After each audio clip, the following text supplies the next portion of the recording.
Little John's bedroom faded into a pasture. Grandpa was just finishing pounding nails into the last fence board. As soon as Grandpa had nailed most of the nail into the board, he would let John finish it off. Good job, he said, getting up from the ground. Let's go back before we get in trouble for being late for dinner. Grandpa? John asked. Yes? What's late mean? John asked. Grandpa stopped in his tracks. How did you find out about rape? He said sternly. I heard you and Mom talking. John said nervously. Grandpa started to walk again. I don't think I should be the one to explain this to you, but what I do think I should tell you is rape is a very mean thing, and it hurts a lot of people. John looked down. John? Grandpa said. You may be a little too young now to understand this, but you need to grow up and be a man of honor. A man of honor? John asked. Someone who does the right thing even though it's not something anyone else would do. Grandpa said. You need to treat girls with respect and defend them if they are being attacked. I will, John promised. That a boy, Grandpa said, giving John a noogie. The two continued to walk up to the front porch where Grandma, John's mother, and John's Aunt Caitlin, who was only a year younger than he, were sitting. Hey, Dad. John's mom said. What's wrong? you need to talk to John. Grandpa said. He overheard us last night. Caitlin! Grandma said. Honey, let's go in and get washed up for dinner. The master and John watched as John's mother sat John down. She started to explain how babies were made and what rape was. John sat next to her and listened to every word with an open mouth. When she was done, she hugged John closely to her and told him how much she loved him. She really loved me, didn't she? John said. Her love for you would have been deeper than she could have ever imagined. The master said. At 14, she thought her life was over, but she was wrong. You would have given her new life. Slowly the scene changed again to where John was now 12. He and his aunt were coming up to John's mom's bedroom to wish her a happy Mother's Day. Both he and Caitlin had already wished Grandma a happy Mother's Day, and now it's his mother's turn. The two brought the breakfast tray up to her room with the help of Grandpa. John's mom was delighted to be greeted with Grandpa's famous eggs, bacon, and biscuit. On the tray was a card that John had spent hours preparing. As John's mom read it, she covered her mouth and began to cry. She was so touched by her son's words that she was overwhelmed. She motioned to John to come to her, whom she lovingly embraced. What's it say? Caitlin asked. To the best mom in the world. She read. All of my life you have been there for me. You tucked me in at night. You stayed with me when I had a bad dream. You played my favorite games, even though we played 1,000,000 times. You always did your best, no matter what the challenge was. I never really thought a lot about these things until I heard about how you sacrificed for me. Until I heard about how I was born, the fear and the shame that he put you through. I always loved baseball and looked to a player as a hero. But now that I think about it, I don't need to look at some hero on a picture on my wall when I can look down the hall. Mom, my hero is you. Grandpa patted John on his back with pride. His mother continued to hug him, thankful that her son was so sweet. I wrote that? John asked. Yes, you did. The master said. You would have written many books to encourage young men and young women. The scene changed to a high school hallway filled with people. A young 9th grade Caitlin walking down the hall is pulled to the side by a junior football player. He steals a kiss from her, which she tries to fight him on. He tried to reach for one of her breasts when John stepped in and threw the boy to the ground. The young man was obviously taken aback by this.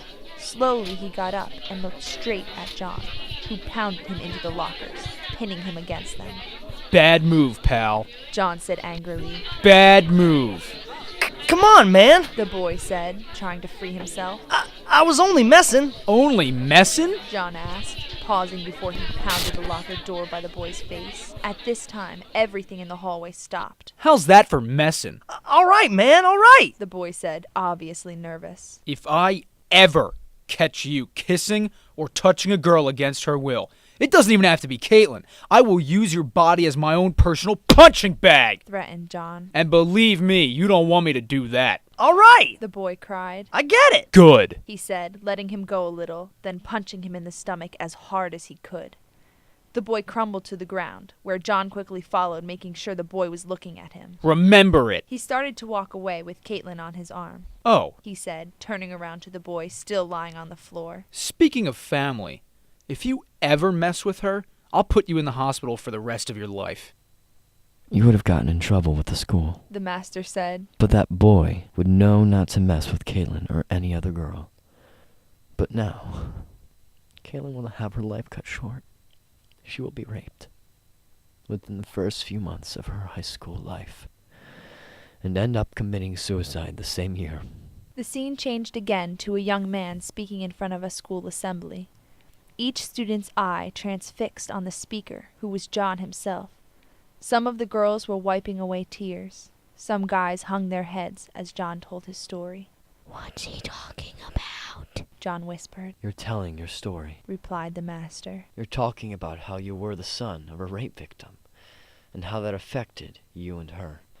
You were supposed to go around the country and talk about rape and honor to the high school and middle school student. Through your efforts, rape would have been eliminated throughout the United States. You would have taught your sons to be honorable young men. The master continued. You would have taught Todd, Evan, and Michael how to be honorable men. They too would have written many books and sat on many committees. Michael would even become president of the United States. Wow! John exclaimed. Yeah, The master agreed. I had so many plans for you. What happened to my mom? Asked John. With a wave of his hand, the scene changed to a small hospital room. Grandma and Grandpa were there surrounding their daughter.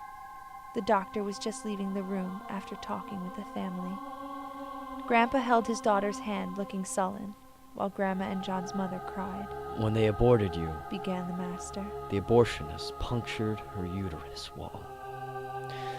She can't have any more children. Mom! Cried John, running to her. I love you! I love you! Mom, Sobbed John's mother. is it supposed to hurt this much? I don't know, honey. Grandma said, wiping her daughter's eyes. We'll see if the doctor could give you more medication. No! Cried John's mom. Am I supposed to feel so empty? I don't know. Grandma repeated. I feel I did something awful. I'm okay, Mommy. John yelled. Don't be sad. Don't be sad. You are loved, my child. The master said, stepping in. Nothing can separate you from my love. He turned to John. Let's go home. He said. Will I ever see my mommy again? John asked as the hospital room dissolved and they were back in the little room they started in. I hope so. The master said. I really hope so. Where am I going to live? Asked John. Like all the unexpected, The master began. you will live with me. You mean more to me than any other thing I've ever created. I formed each and every one of you in the depths of your mother's womb, and I love you. I could neither forsake you or ignore you. You are all my children. I love you dearly. Once you were orphaned and alone in the night, but now you are accepted, alive by my love. And so John lived as the son of the master. He was an unexpected no more. He lived, ate, and breathed, alive and well with the children whose lives had been cut short. There was no weeping or mourning. There was only expectation. There was only a hope that they would see their mothers come through the city gates, so they would be able to meet them. However, there was one thing that they pleaded, day after day, with one loud, boisterous cry that shouted through all the ages. They screamed with all their breath, "Please stop the unexpected from coming. Let them live. No one should ever be an orphan in heaven."